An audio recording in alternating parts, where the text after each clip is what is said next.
día en particular nos conectamos para profundizar respecto al uso de las redes sociales y el contenido digital como herramienta política, algo que hemos visto emerger con mayor fuerza, ¿cierto?, en este contexto electoral, la construcción de nuevas narrativas en torno a eso, e inevitablemente tenemos que hacernos la pregunta, o nos hacemos la pregunta, quienes estamos poniendo atención sobre estas cosas, es si realmente hoy día las redes son un termómetro de la realidad electoral que estamos viviendo. ¿Cuáles son los elementos para poder poner foco en este análisis? Eso lo vamos a conversar con un experto en la materia. Ya estoy conectada con Eduardo Arriagada, él es académico de la Facultad de Comunicaciones de la Universidad Católica. Eduardo, ¿cómo estás? Muchas gracias por Muy la bien. conexión. Un gusto estar conectado con el mostrador contigo, Francisca. Bueno, tal como mencionaba al principio, hoy día resulta poco concebible plantearse una campaña electoral o la comunicación de gobierno en general sin el correlato en las diferentes plataformas, en las diferentes redes sociales. Los actores políticos hoy día han introducido nuevas prácticas donde las redes no solamente sirven como espacios de interacción, sino que se informa, se persuade, se llama a la acción, hay una conversación política generalizada con distintas generaciones dependiendo de la plataforma, y al mismo tiempo la ciudadanía, ¿cierto?, puede utilizar hoy día las redes para participar, para difundir, para producir contenido y ser parte activa y protagonista de esta conversación política en este escenario. Y tal como preguntaba recién, hoy día es inevitable cuestionarse si es que hoy día un buen despliegue en el escenario digital se traduce o no en rendimiento electoral. Los niveles de alcance que vemos en los diferentes contenidos llegan a tener o no esa capacidad movilizadora para poder entender las redes como un escenario real de disputa política. ¿Cómo lo ves? Hoy día no se puede entender la campaña sin considerar como parte de la campaña las redes. Es decir, está la cara a cara, están las manifestaciones, está lo presencial, están los medios de comunicación y están también estas conversaciones que tú comentas en las redes sociales. Nosotros en el laboratorio que tenemos, que se llama Social Listening, que es un laboratorio en que hemos estado siguiendo distintos temas y puntualmente hemos trabajado durante el 2020 en la campaña presidencial, vimos, usando ciertos algoritmos, que algunos indicadores, por ejemplo, la diversidad de alcance de la conversación, predecía bastante bien la mejora en las encuestas. Es decir, candidatos que se abrían a conversaciones con segmentos distintos o ampliaban su diversidad, que es como lo que siempre se ha valorado en términos teóricos, de que vale más que la cantidad de personas, la variedad, heterogeneidad de las personas. Eso se traducía en un buen desempeño en las elecciones. Y yo creo sinceramente que no es casual que hayan ganado los dos candidatos que mejor se manejaban en las redes sociales. Yo personalmente creo que las campañas, siendo muy distintas las campañas de José Antonio y la de Gabriel, eran las que eran más ambiciosas en la manera de abarcar las redes para todos los chilenos. Bueno, ahí tú entraste en una pregunta que quería hacer más adelante y que tiene que ver con estos indicadores que ustedes utilizaron para poder leer el despliegue, las interacciones de los candidatos en redes sociales. Estamos hablando del indicador de impacto digital y el indicador de diversidad de alcance, es decir, qué tan lejos llega el mensaje y a quiénes. ¿Cómo hicieron esa lectura? Sí, para mí el primer indicador de impacto es bastante parecido al que normalmente se manejan en las agencias de comunicaciones, que tratan de ver el fondo al final, qué tipo y con qué característica, con qué fuerza llegan a más gente. Pero el que yo encontré más relevante por los resultados y por cómo se movía era el de diversidad de alcance, que tal como tú dices, tiene ese tema de que lo que ve, porque lo que nosotros hacemos fundamentalmente es tratar de ver lo que sucede en las redes, que la gran ventaja que tiene es que se graba y es recuperable. Lo que tratamos de ver es cómo se comportan las personas con otras personas en las redes sociales. Quienes siguen a otras personas, quienes retuitean algo, valoran algo, conversan, y viendo la fuerza que tienen las líneas que unen a las personas y cómo algunas personas se ponen más al centro de la conversación y otros están más en los bordes. Las personas que se ponen más en el centro de la conversación normalmente es resultado de esa mayor diversidad de alcance, es decir, que gente de todos los segmentos, de todos los grupos que componen una conversación puntual. En el caso nuestro, lo que nosotros hacemos es tomar temas de conversación, por ejemplo, la elección presidencial. En el mundo de la elección presidencial, los candidatos que estaban más al medio eran justamente los que les fue mejor.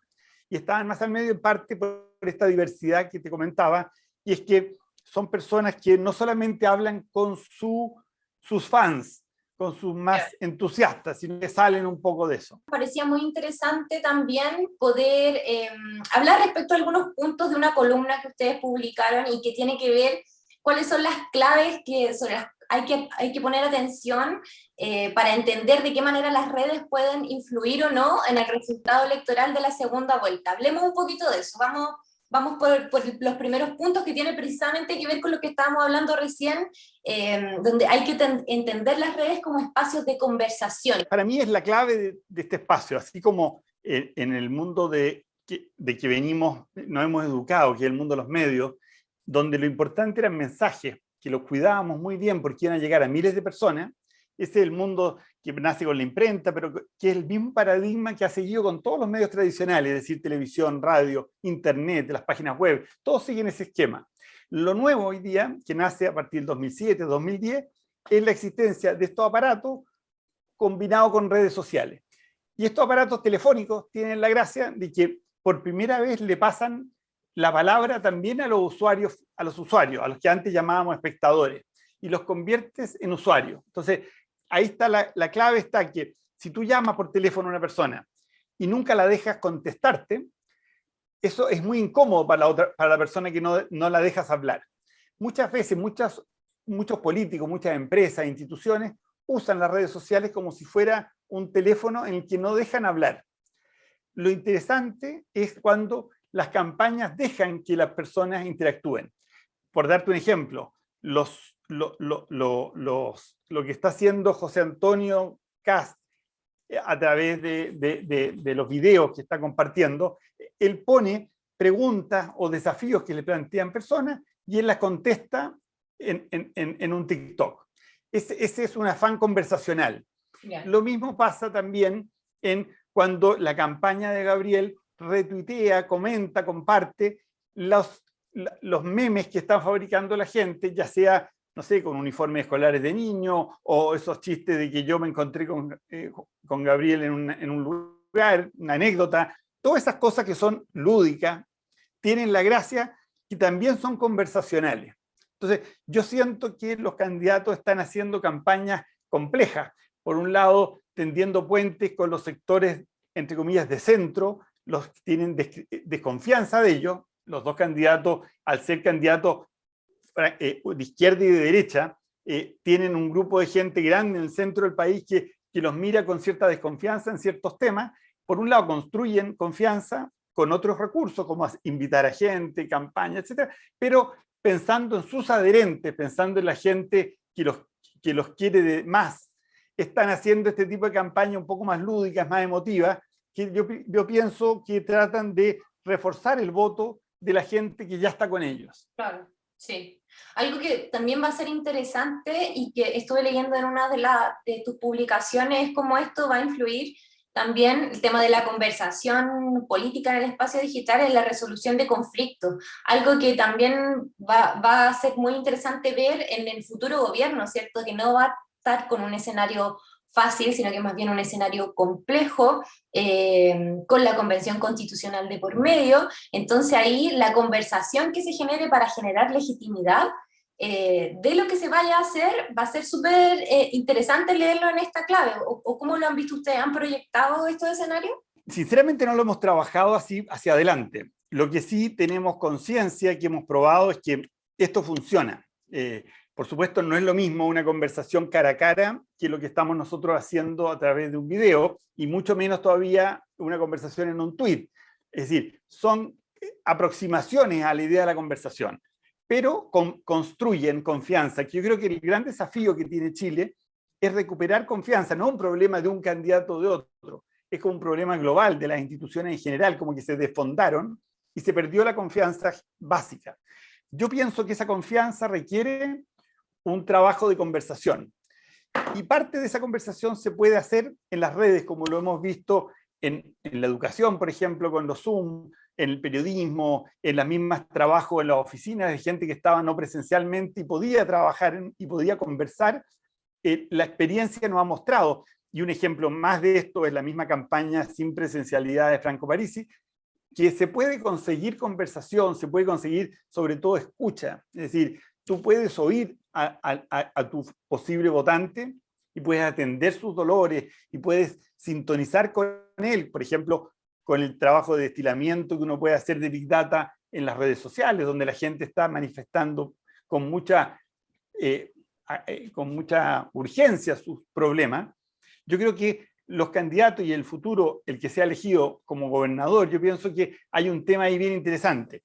Con un matiz que siempre la gente, cuando yo les empiezo a decir lo bueno que tiene esto, me dicen, sí, pero mira todos los defectos. Es verdad que estos aparatos no son neutros, no es como un cuchillo, es algo neutro. Tú lo puedes usar para el mal o para el bien, pero es inerte.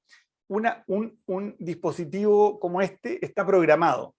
Y esa programación tiene sesgos, por ejemplo, de polarización, sesgos que favorecen, por ejemplo, fluye mejor, por ejemplo, una mentira, algo contraintuitivo, que una verdad.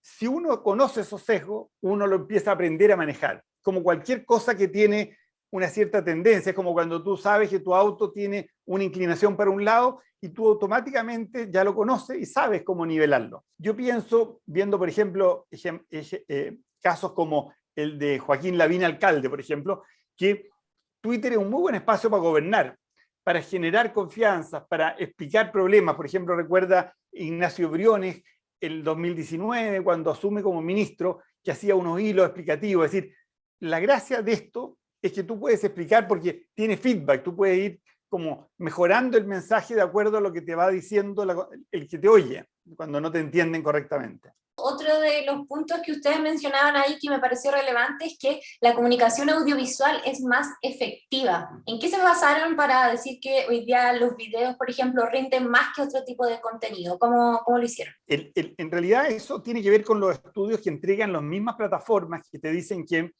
como que, así como decía, cabro, esto no prendió, decía el presidente del Metro, en el fondo, el video prende más. Es decir, los algoritmos favorecen la movilidad de los videos respecto a, por ejemplo, textos. En el fondo tienen más fuerza, porque, y esto no es porque el algoritmo lo haga, sino que el algoritmo sabe que sus usuarios lo valoran más. Es como un círculo virtuoso. Entonces, el algoritmo sabe que eso sucede, entonces fomenta más los videos. Y los videos, especialmente cosas como los live, los TikTok, tienen esa ventaja que permiten también, son muy transparentes. Cuando tú ves a una persona, no solamente en un texto que le ha dicho, sino que lo ves hablando, lo conoces más. Y a través de eso vas conociendo un poco el talante y te confías. Y al final genera confianza, una confianza más allá de una comunión de idea o valórica, en que tú ves que hay una cierta actitud que te acomoda. Perfecto. Y otro de los puntos, ya para poder cerrar esta parte, que también me parece interesante, es el tema de profesionalizar el gasto en la campaña digital. ¿Cómo hacer entonces más eficiente este tipo de inversiones? ¿Dónde hay que poner el ojo? Yo creo que es importante que el dinero que están gastando en estas campañas, dinero público, sea lo más transparente posible, y este es un lugar donde puede ser usado transparentemente. ¿Cuál es el valor? El que no usen este dinero para promover mensajes antiguos, tradicionales de marketing, que normalmente tú los atiendes pero no los compartes, sino que solamente los oyes, sino que lo usen para mandar las mismas cosas que están teniendo éxito en forma orgánica en las redes sociales.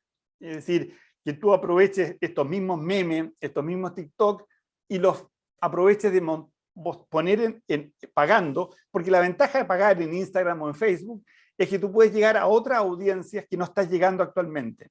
Es decir, puedes expandir un poco el radio de gente a la cual accede.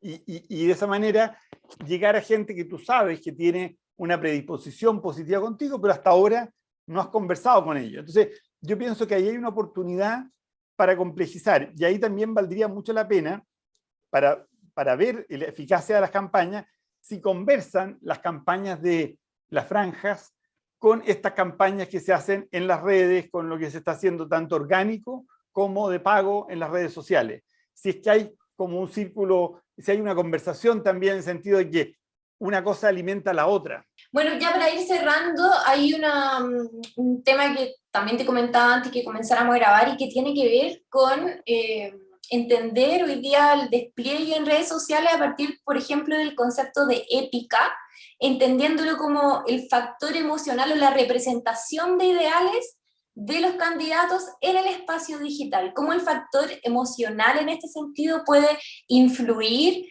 en la eficacia de los mensajes, por ejemplo? ¿Cuál es la lectura que ustedes hacen respecto a este punto en específico? Lo emocional, la épica de las campañas, ¿quién estaría mejor desplegado en este sentido según lo que han visto? La experiencia que uno tiene es que esta campaña hasta ahora le ha faltado eso. Es decir, nosotros tenemos evidentemente... Le ha faltado épica porque tenemos dos posiciones muy distantes que representan dos modelos de país muy distintos. Es decir, acá hay una diferencia muy grande entre las dos candidaturas. No es así. Yo no creo que el país esté polarizado, pero sí el país tiene dos opciones de camino. Un camino que privilegia el orden, otro que privilegia que nadie se quede atrás. Y son dos caminos, yo encuentro que si tú lo miras desde el punto de vista de los votantes, del 80% del plebiscito, yo creo que son dos caminos válidos. Es decir, hay gente que votó por el apruebo y que está cansada de que llevemos 2 años de manifestaciones los días viernes y que se siga y que se esté como haya una cosa como romántica de la violencia. Y por otro lado, hay gente que cree que no se ha hecho nada, que seguimos con las mismas deudas sociales que teníamos el 2019. Entonces, ante esa situación, que hay dos posturas, el resultado de la primera vuelta fue bastante triste porque no hubo una gran votación. No hubo una votación equivalente a la del plebiscito, hubo una votación más bien bastante baja, más baja que otras elecciones presidenciales, lo que muestra que la gente no ha sido enganchada por las campañas. Y yo creo que están al debe ambas campañas. Entonces, es fundamental que aquí todo se juega por la movilización. Y en eso tiene mucho que ver lo que tú dices.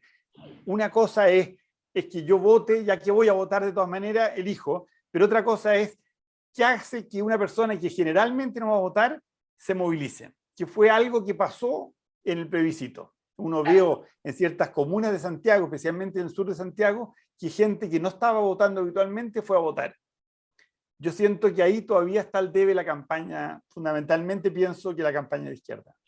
No sería suficiente para aplicarlo a este concepto como de épica o factor emocional en la campaña en la izquierda, por ejemplo, que se aluda simplemente a no retroceder en los principios democráticos básicos que hoy día se ven amenazados con la campaña de José Antonio Kast. Ese argumento hoy día no estaría siendo suficiente para generar movilización en el voto. Entonces cuando tú tratas de movilizar a la gente diciendo por temor al lobo, yo creo que no funciona bien.